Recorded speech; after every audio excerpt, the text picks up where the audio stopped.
El día de hoy vamos a comenzar a hablar sobre lo que es los fundamentos de robótica, vamos a hablar sobre un robot, vamos a hablar sobre las partes de un robot, los tipos de robots, entre otras cosas.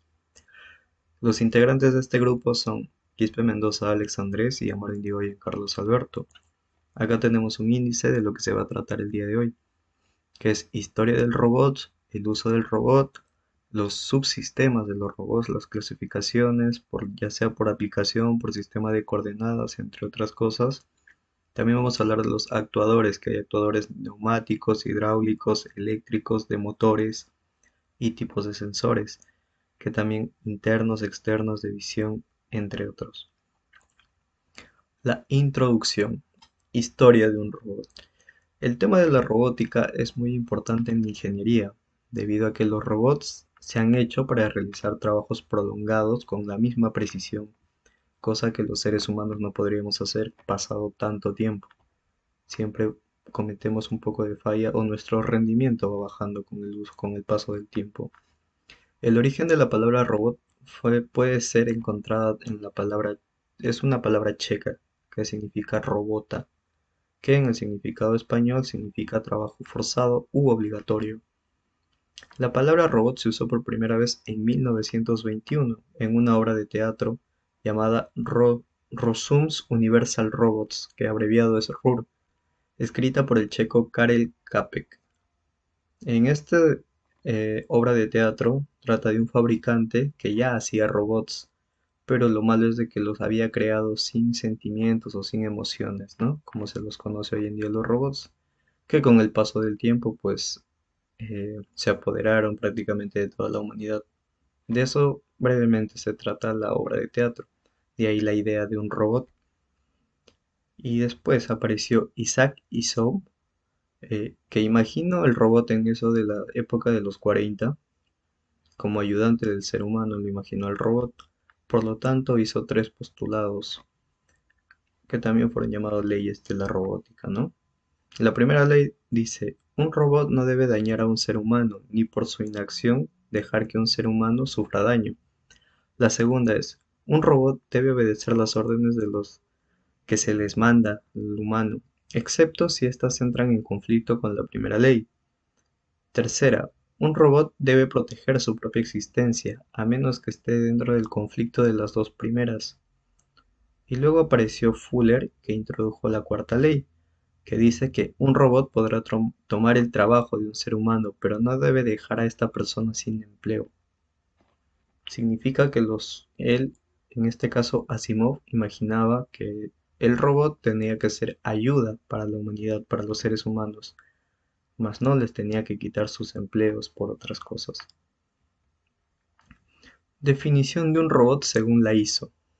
Un robot es un manipulador multifuncional reprogramable que puede mover materiales, piezas o herramientas mediante movimientos programados para realizar diversas tareas.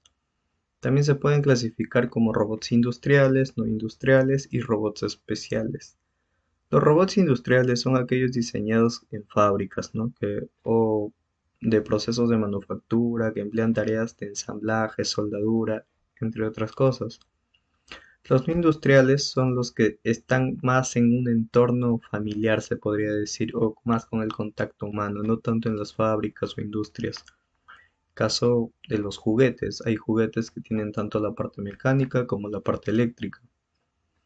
Y también tenemos los robots que son especiales, que estos robots están diseñados para tareas específicas o condiciones extremas que no se encuentran en la industria como tal, como ya sea recuperación de un satélite o cosas que ya van mucho más allá de lo simple o cotidiano que podemos ver en alguna fábrica. También tenemos la clasificación de robots espaciales, que en acá están clasificados por vehículos guiados automáticamente, que su abreviación es AGV, que prácticamente estos robots están diseñados para transportar cosas, lo que se ve cotidianamente en Plaza Vea o lugares así. Ahora, estos robots, ¿cómo se mueven? Están diseñados en la base, prácticamente ya tienen guiada su trayectoria, entonces ellos se mueven por esas líneas que están guiadas en la base. Tenemos lo que son los robots caminantes, que estos se parecen un poco más a los que ya son en animales o personas. En animales por lo general caballos o perros y en personas pues nosotros, ¿no? Y tenemos los robots paralelos, que su sistema de estos están, como su propio nombre lo dice, están en paralelo y tienen la característica de que cualquier robot que sea caminante, cuando tiene todas las patas, que son estas cositas de acá, en la base, cuando llegan todas las patas en la base, se convierte en un robot paralelo. Acá tenemos la imagen. También tenemos el uso del robot. Los robots, a diferencia de una máquina automatizada, prácticamente, ¿cuál es la diferencia entre una máquina automatizada y un robot? De que las máquinas automatizadas ya están hechas para cumplir cierta labor y solamente es uno, mientras que los robots pueden reprogramarse. Ahí es la diferencia. La reprogramación que tiene un robot. Pueden hacer una cosa y después les puedes agregar o programar para que hagan otra cosa y después programan para que hagan otra cosa y así sucesivamente. Entonces tienen más actividades, tienen más cosas que hacer que una máquina automatizada que ya está hecha y exclusivamente para una cosa.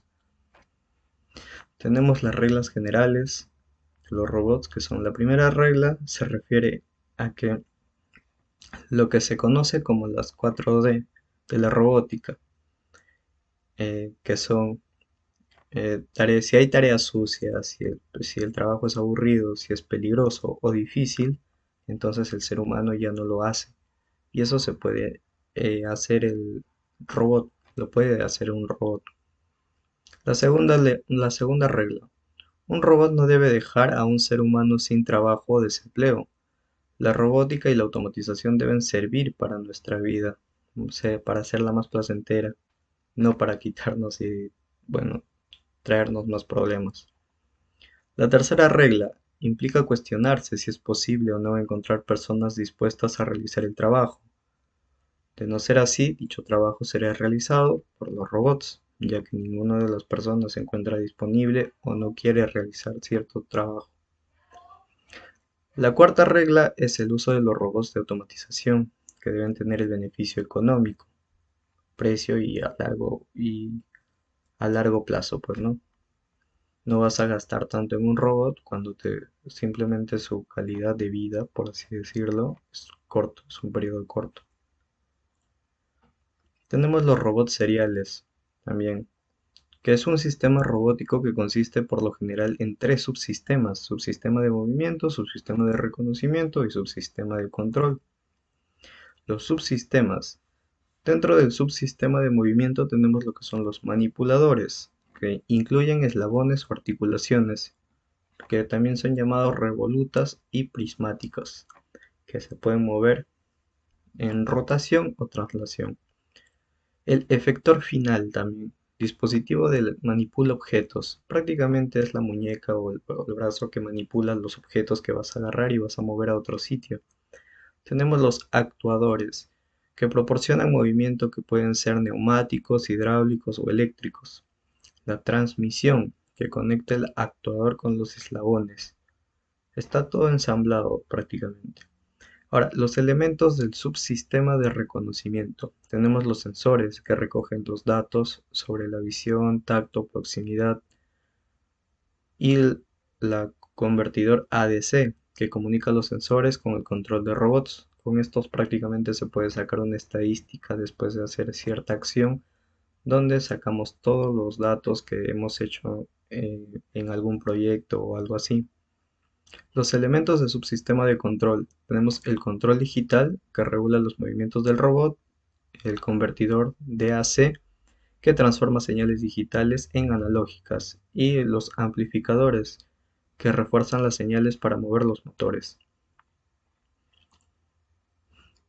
De ahí tenemos la clasificación de robots mediante su sistema de coordenadas, que tenemos el cartesiano, que es un movimiento en el eje X, Y, Z, los cilíndricos, que combinan articulaciones, revolutas y prismáticos, y los esféricos. Usa dos revolutas y una prismática, como se nota acá en la imagen. Y articulado, ¿no? Que son los eslabones que conectan todo lo que se puede mover. La clasificación de los robots por método de control. Tenemos los servocontroladores, que son ciclos cerrados, corrigen movimiento en tiempo real, ideal para cargas pesadas, ¿no? Más que nada para cuando hay demasiado peso o demasiado trabajo bruto que hacer, ahí es donde se ponen los servocontroladores. Y los que no son servocontroladores son de ciclo abierto, que son para cargas más ligeras. También tenemos el control por trayectoria, que tenemos de punto a punto, que optimiza el tiempo entre puntos. Prácticamente el punto a punto es que tú tienes un punto ya establecido como inicio y un punto establecido como final. Y no importa la trayectoria que hay entre esos dos puntos. Simplemente el robot lo cumple, pero su función es llegar de punto a punto. Y también tenemos las trayectorias continuas, que siguen una ruta precisa. Ahí importa la ruta como tal, no solamente los extremos que son punto a punto. Bueno, ahora hablaremos sobre los actuadores. En este capítulo se analizará uno de los componentes básicos del robot, el actuador. Los actuadores son los músculos del robot y comprenden lo siguiente: una fuente de alimentación, un amplificador de potencia, un servomotor y un sistema de transmisión. El actuador neumático.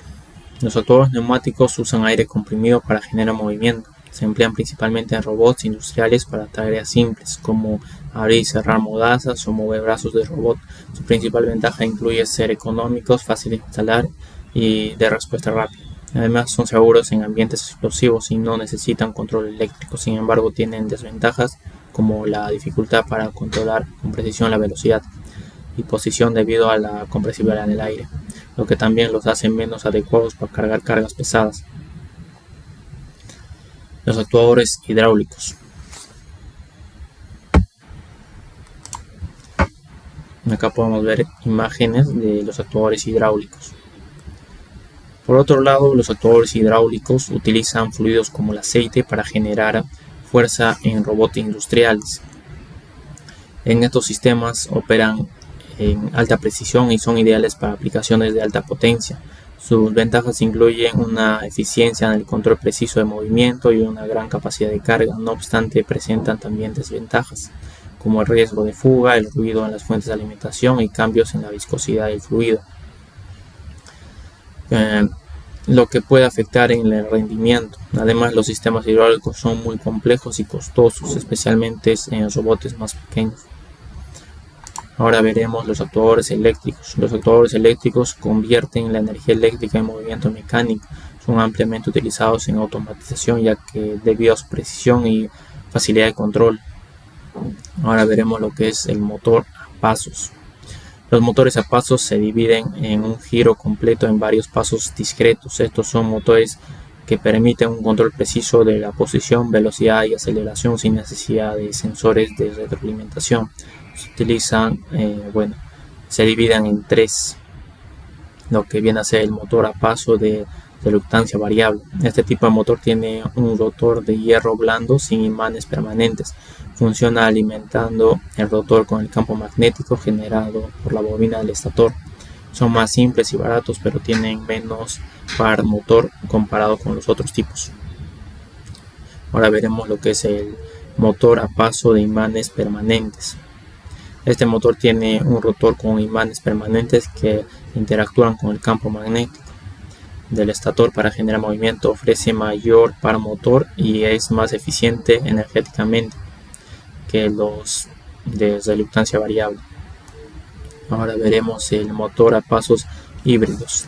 Combina características del motor de reluctancia variable y el de imanes permanentes. Tiene un rotor con dientes y imanes permanentes, lo que ofrece mayor precisión, un par motor y eficiencia.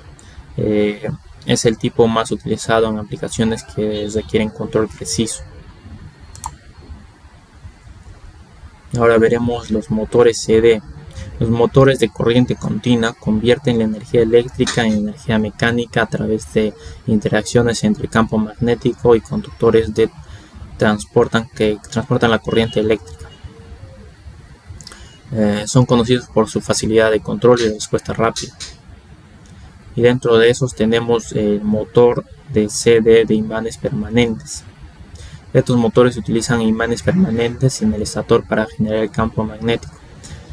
Son simples, duraderos y eficientes, siendo ampliamente utilizados en aplicaciones que requieren control de velocidad y posición. También tenemos lo que son los motores de CD de imanes permanentes sin escobillas. Este tipo de motor elimina las escobillas y el conmutador, reduciendo el desgaste y el mantenimiento. Utiliza un controlador eléctrico para gestionar la conmutación de corriente entre las bobinas del estator, proporcionando un control más preciso y mayor vida útil. Por otro lado tenemos el motor CA, los motores de corriente alterna. Son ampliamente utilizados en aplicaciones industriales debido a su simplicidad y robustez. Se dividen en varios tipos y cada uno adecuado para diferentes aplicaciones. Por ejemplo, tenemos acá el motor de inducción monofásico con rotor jaula de ardilla. Este motor es simple y duradero, utiliza principalmente en aplicaciones de baja potencia como electrodomésticos. Su rotor está compuesto por barras conductoras en cortocircuitos que inducen un campo magnético cuando se aplica corriente alterna al estator. Acá tenemos otro que es el motor de inducción trifásica. En este tipo de motor más común es en las industrias, ¿no? Utilizado en aplicaciones de alta potencia. Funciona con una fuente de corriente alterna trifásica que genera un campo magnético rotativo, haciendo que el rotor gire. Son eficientes, duraderos y requiere poco mantenimiento. Y por último tenemos el motor síncronos. Estos motores operan a una velocidad constante que están sincronizadas con la frecuencia de la fuente de corriente alterna. Son utilizadas en aplicaciones que requieren alta precisión en la velocidad, como relojes eléctricos y generadores. Y acá podemos ver, cómo seleccionar un motor. La selección de motores adecuadas depende de varios factores como el tipo de aplicación, las especificaciones técnicas y las condiciones de operación. Es fundamental considerar el par motor, la velocidad, la eficiencia y el costo.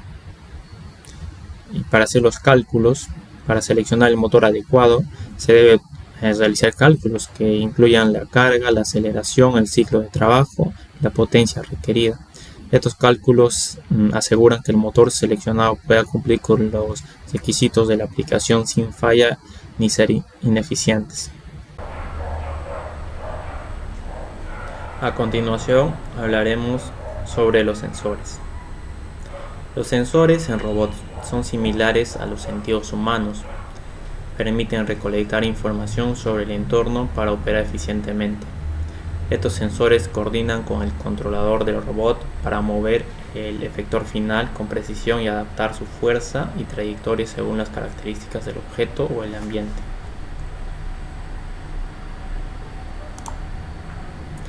Clasificación de los sensores.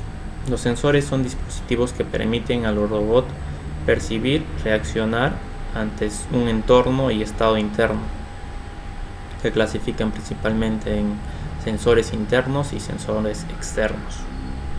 Los sensores internos monitorean el estado interno del robot, como posición, velocidad, aceleración y fuerza en las articulaciones. Los sensores externos detectan información del estado externo, como presencia de objetos, proximidad, fuerza de contacto y características visuales. Ahora veremos lo que es los sensores internos. Estos sensores proporcionan información crucial sobre el estado y movimiento del robot, permitiendo un control preciso y eficiente. Vamos a hablar un poco sobre los sensores de posición. Miden la posición de cada articulación del robot, permitiendo calcular la configuración y orientación del efector final. Los principales tipos son el encoder. Este dispositivo ópticos que permiten al movimiento en señales eléctricas digitales, permitiendo medir posición angular o lineales. El encoder lineal incremental. Acá lo vemos. Utiliza una escala con patrones opacos o transparentes para generar pulsos al moverse, indicando cambios relacionados de posición.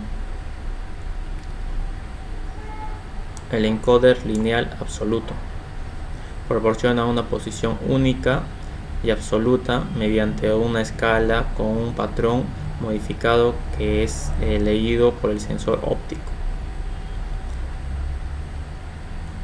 El encoder relativo incremental, similar al lineal, incrementa pero con un disco giratorio.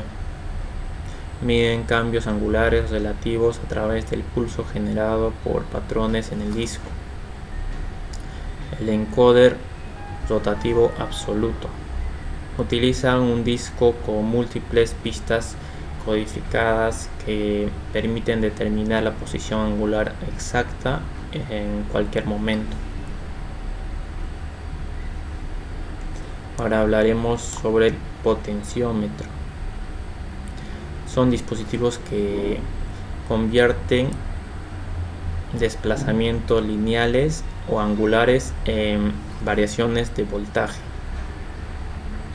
Tenemos el potenciómetro lineal.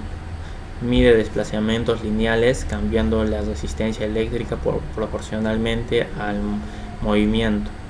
El potenciómetro angular mide ángulos de rotación mediante la variación de resistencias causadas por el giro del eje.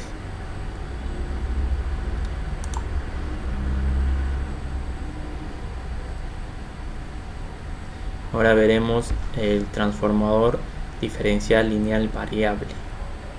Miden desplazamientos lineales con alta precisión utilizando un núcleo móvil que altera la inductancia de la bobina, generando una señal eléctrica proporcional al movimiento.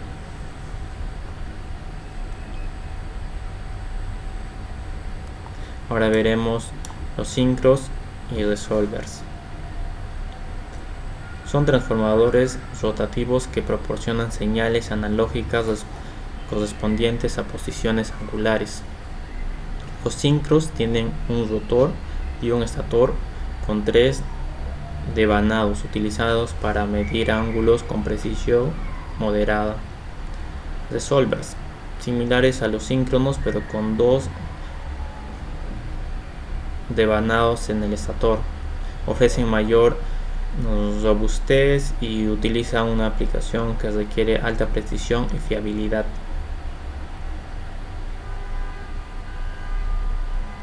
Los sensores de velocidad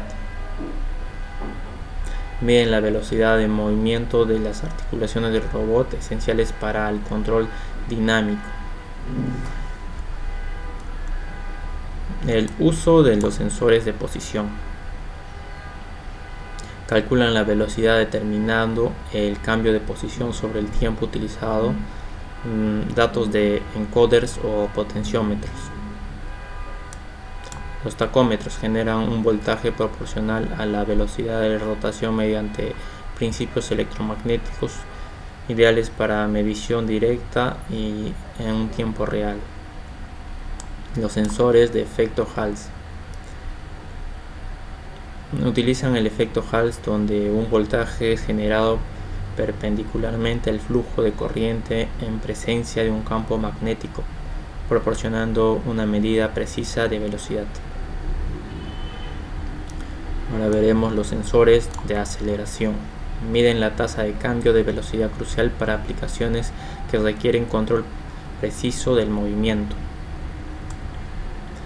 Métodos basados en sensores de velocidad. Calcula la aceleración derivando la velocidad respecto al tiempo. Las galgas extensométricas miden la fuerza resultante de la aceleración mediante deformaciones de materiales conductores. Permite el cálculo de la aceleración aplicando la segunda ley de Newton. Los sensores de fuerza detectan y miden fuerzas aplicadas, permitiendo al robot interactuar de manera sensible con su entorno. Primero tenemos a las galgas extensométricas. dispositivos que miden cambios en la resistencia eléctrica debido a la deformación mecánica, proporcionando una medida precisa de la fuerza aplicada. Tenemos como segundo ítem el sensor piezoeléctrico. Utiliza materiales que generan una carga eléctrica cuando se deforman bajo presión, permitiendo medir fuerzas dinámicas con alta sensibilidad. El tercero tenemos detección basada en corrientes. Miden la corriente consumida por un motor eléctrico que es proporcional al par y por ende a la fuerza aplicada, ofreciendo una forma indirecta pero efectiva de medir fuerza. Ahora veremos los sensores externos. Los sensores externos se utilizan principalmente para obtener información sobre el entorno del robot, especialmente sobre los objetos que va a manipular. Estos sensores se pueden clasificar en dos categorías principalmente, de tipo de contacto y de tipo sin contacto. Tipo de contacto.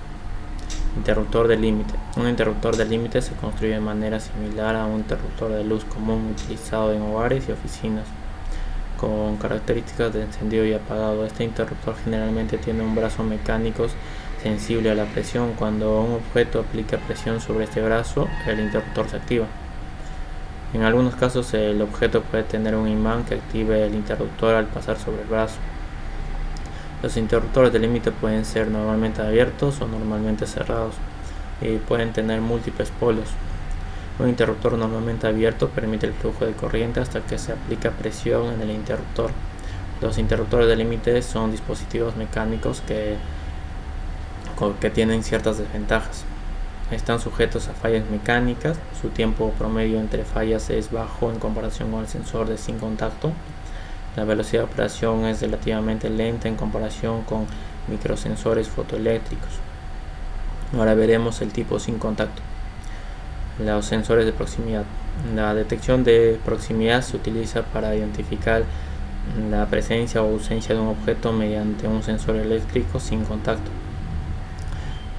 Hay dos tipos principales de sensores de proximidad, inductivo y capacitivo. Ahorita hablaremos sobre el sensor de proximidad inductivo. Se utiliza para detectar objetos metálicos sin contacto.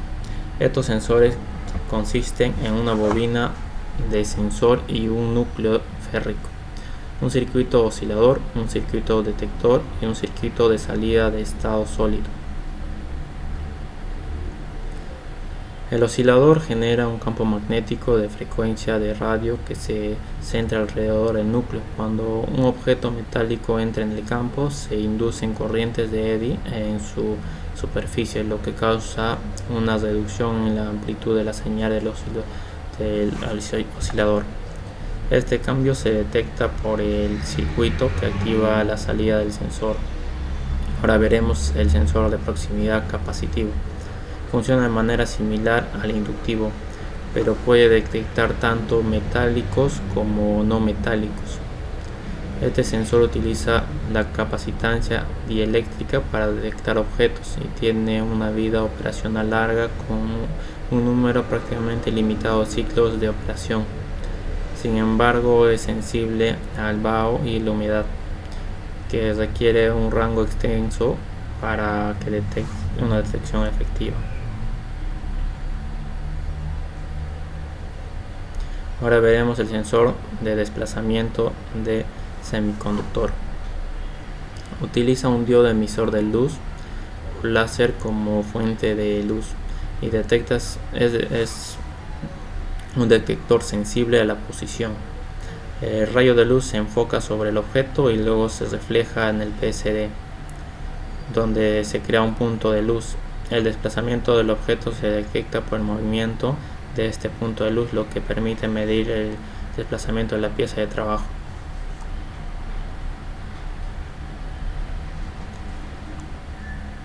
Ahora veremos lo que es el sistema de visión. El sensor de visión se clasifica como sensor externo sin contactos y se utiliza en robots para que permiten que detecten la posición de estos objetos en su entorno. Anteriormente se utilizaban plantillas para el posicionamiento exacto de los objetos, pero los sistemas de visión actuales son más versátiles y de menor costo. Ahora veremos los elementos del sensor de visión. El componente principal en el sistema de visión es una cámara, que incluye el equipo de sensor. La electrónica asociada al formato de señales de salida y un lente. La elección de la cámara depende del parámetro como el campo de vista, la resolución y la distancia de trabajo, la profundidad del campo y la tasa de adquisición de datos de imágenes. Además, es importante considerar la iluminación para asegurar que los objetos de interés estén bien iluminados. El sistema de cámaras. Los primeros sistemas de visión empleaban cámaras Vidicon, que eran voluminosas y susceptibles a interferencias electromagnéticas. Hoy en día se utilizan cámaras de estado sólido basados en dispositivos de carga acoplada o dispositivos de inyección de carga. Estas cámaras son más pequeñas, duraderas y ofrecen menos distorsión de imagen, aunque las cámaras CID son más caras que las CCD debido a su método de generar la señal de video. Pasos de la detección de visión. La detección de visión, también conocida como visión de máquina, incluye dos pasos principales: la adquisición de imagen y el procesamiento de imagen. En la adquisición de imagen, en este paso se obtiene una imagen y se digitaliza para su posterior procesamiento. Esto incluye dividir la imagen en celdas o píxeles, asignar un número de cada píxel según su luminosidad y su software para controlar varios aspectos de la adquisición, como la intensidad de luz y el ángulo de cámara. El procesamiento de imagen. En este paso se analiza los datos digitalizados para localizar y reconocer un objeto dentro del campo de imagen. Esto incluye técnicas como la segmentación, la extracción del parámetro y el reconocimiento de patrones para identificar objetos y realizar mediciones o controles basados en las imágenes procesadas. Ahora veremos la visión de nivel bajo. Este nivel se centra en procesos de imágenes para extraer datos básicos como contornos, esquinas y propiedades de intensidad o profundidad de los píxeles. Se enfoca en detectar regiones uniformes, líneas rectas, picos y hoyos mediante análisis de gradientes. Las actividades aquí están basadas en datos y suelen llamarse de tipo ascendente. Otro es la visión de nivel intermedio. En este nivel se identifican objetos y se interpretan escenas 3D utilizando los datos del nivel bajo.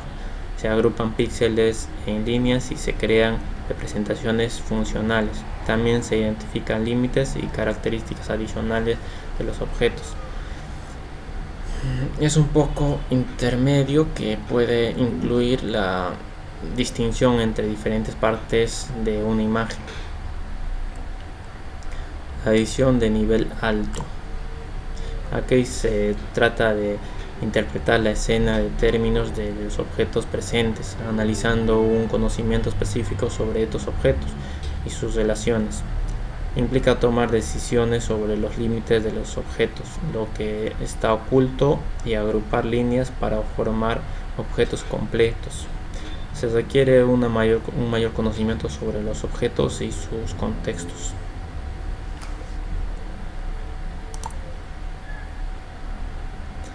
Ahora veremos dificultades en la visión y sus soluciones. Los problemas principales. Los sistemas tienen limitaciones de visión por la memoria y el tiempo de procesamiento. También enfrentan problemas con la variabilidad de la luz, el tamaño y la ubicación de los objetos. En el rango dinámico de los sensores requieren hardware y software especializados. Las soluciones para reducir datos y tiempo. Visión binaria. Consiste que convierta la imagen a blanco y negro para simplificar el procesamiento. El segundo sería el control de colocación del objeto. Organiza los objetos para evitar el traslape, reduciendo la necesidad de algoritmos complejos. El tercero sería el procesamiento de ventanas pequeñas. Limita el análisis a áreas específicas para reducir la capacidad de datos. El cuarto es el muestreo estadístico. Analiza una muestra representativa de datos para acelerar el procesamiento, aunque puedan perder detalles importantes. Bueno, ahora veremos la selección de sensores. El primero sería rango. El rango es la diferencia entre los valores mínimos y máximos que pueda medir un sensor. La segunda sería la sensibilidad. Es la proporción de cambio en la salida en relación con el cambio en la entrada. Se busca la máxima sensibilidad para obtener señales precisas. La tercera sería la linealidad. Es la consistencia entre la proporción entre la entrada y la salida. La salida debe ser una línea recta en un gráfico versus la entrada. La cuarta, el tiempo de respuesta. El tiempo necesario para que un sensor muestre un cambio estable en la salida tras un cambio en la entrada. La quinta sería la precisión. Es la diferencia entre el valor medio y el valor real. Es la capacidad de medir con exactitud.